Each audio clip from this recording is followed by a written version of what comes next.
তো আগে মনে করতাম দেবিদ্বার মানে হচ্ছে নিউ মার্কেটটা। আমি যেহেতু বড় হয়েছে এটা, তো আমি ভাবতাম যে দেবিদ্বার মানে নিউ মার্কেট, মোহনা, পূর্বাশা, তারপর হচ্ছে গুমতি আবাসিক এলাকা, হিলফুল ফজল স্কুল, দেবিদ্বার রাজউদ্দিন। কিন্তু দেবিদ্বার যাওয়া তো বড় আমার আইডিয়া ছিল না, বুঝছেন।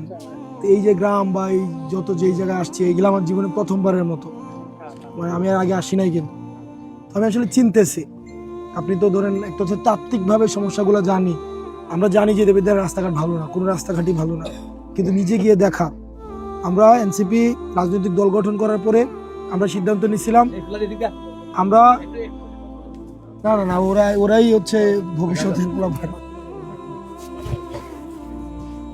আমরা 64টা জেলায় আমরা নিজের চোখে গিয়ে দেখছি, নিজ চোখে গিয়া। কারণ মানুষের থেকে শুনে দেখা আর নিজে গিয়ে দেখা আলাদা জিনিস। দেখে আমরা অভিজ্ঞতা নিচ্ছি আসলে দেশের সমস্যা কি কি, উত্তরবঙ্গ দক্ষিণবঙ্গের মধ্যে উন্নয়নের পার্থক্য কি, পূর্ববঙ্গ দক্ষিণবঙ্গের মধ্যে উন্নয়নের পার্থক্য কি, নিজ চোখে গিয়ে দেখছি 64টা জেলা। আমার 64টা জেলায় জুলাই কিন্তু আমরা গেছি।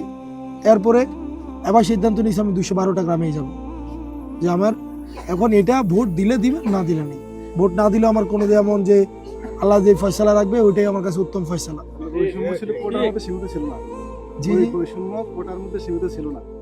হ্যাঁ সেটাই, যে আপনার মেন কথা হচ্ছে যে আপনার আমার মানুষ যে ফয়সালা দিবে, সিদ্ধান্ত দিবে, ওইটাই চূড়ান্ত সিদ্ধান্ত, আল্লাহর সিদ্ধান্ত চূড়ান্ত।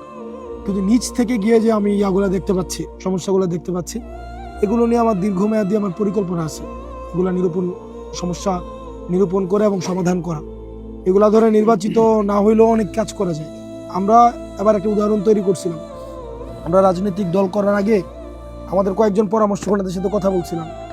উনি বলছিল তুমি নির্বাচিত হইয়া যা করবা তা এখন থেকেই করা শুরু করে দাও, যেন নির্বাচিত হওয়ার পরে এগুলা শেষ করতে পারো। আমরা এটাই করছিলাম। আমরা অনেক কাজ আছে যেগুলো অর্ধেক করা আছে, নির্বাচিত হয়ে আমরা শেষ করতে পারবো। 300 কোটি টাকার কাজ আছে না? তো আমরা ব্যাপারটা এমন না যে নির্বাচন তো হয়ে কাজ শুরু করবো, বিষয়টা এমন না। নির্বাচিত হয়ে কাজ শেষ করব। যদি আবার না হয় পরের বার না হলে তারপরে সিম্পল, আমি না হয় আরেকজন না হলে আরেকজন, কেউ না কেউ তো আসবে, আল্লাহ খালি রাখবে না, তাই না? এখন এই যে দেবিদ্বার রাস্তাঘাট, এগুলো সব জায়গায় সমস্যা হয়। আপনারা যদি আমি জিজ্ঞেস করি যে কয়টা রাস্তা ভালো আছে, আপনি গুনতে পারবেন না। ম্যাক্সিমাম এই আঙ্গুলটা শেষ করতে পারবেন। দেবিদ্বারের কেবল একটা রাস্তা ভালো আছে, সেটা হচ্ছে যে বিড়াল্লা থেকে ধামতি পর্যন্ত যে রাস্তাটা, এইটা ছাড়া দেবিদ্বারের একটা রাস্তা বলেন ভালো, একটাও না, একটা সিঙ্গেল রাস্তা ভালো। আমরা চেষ্টা করবো এই জিনিসগুলোকে সমাধান করার জন্য। আমি যদি আপনাকে বলি হ্যাঁ নির্বাচনের পরের দিন সকালে আমি রাস্তা ঠিক করে দিন, এগুলা মিথ্যা কথা বলা হবে, এগুলা মিথ্যা বলা হবে। পরে আপনি আমার রাস্তাতে যেয়ে আসবে।